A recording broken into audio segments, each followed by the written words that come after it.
Hey everyone, it's me, Brian Teacher. In this video, we'll be discussing the Daily Stoic. Are you ready?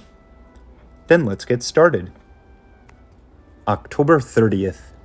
Who gets the lion's share? Seneca says, "Aren't you ashamed to reserve for yourself only the remnants of your life, and to dedicate to wisdom only that time can't be directed to business?" In one of his letters, Seneca tells a story about Alexander the Great. Apparently, as Alexander was conquering the world, certain countries would offer him pieces of their territory in hopes that they'd leave them alone in exchange. Alexander would tell them, Seneca writes, that he hadn't come all the way to Asia to accept whatever they would give him, but instead they were going to have to accept whatever he chose to leave them. Seneca felt that we should apply this same sort of zero-sum thinking towards the way we treat philosophy in our own lives. Philosophy shouldn't have to accept what time or energy is left over, but instead, we should graciously make time for other things only after we've finished our study. If real self-improvement is what we're after, why do we leave our reading until those few minutes before we shut off the lights and go to bed? Why do we block off 8 to 10 hours in the middle of the day to be at the office or go to meetings, but block out no time for thinking about the big questions? The average person somehow manages to squeeze in 28 hours of television per week.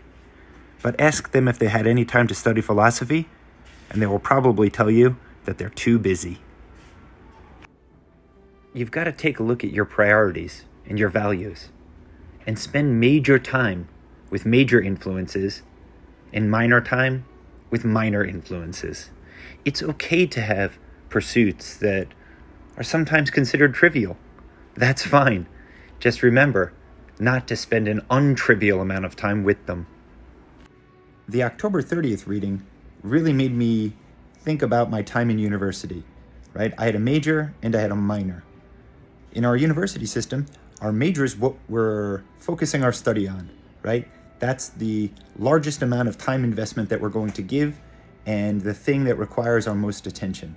On the other hand, having a minor also focuses that extra bit of free time that you have during each day. So you have a major and a minor. You've got to figure out in your life, what are the major things and what are the minor things? The major things you give major time to. The minor things you give minor time to. The majors and the minors. How about you? What do you consider your life's major? Once you figure that out, you can start looking at your day and your schedule, the way you spend your time, and figure out, is this contributing to my major, or is this something minor? Or maybe something that needs to be cut out altogether. And finally, before you go, a question to ponder. What are you majoring in these days? And is it worth a major amount of your time? As always, this passage comes from the Daily Stoic by Ryan Holiday, an amazing book that I can't recommend strongly enough. All right, that's it. We're all finished. And as always, thanks for listening, and we'll see you again next time. Bye-bye.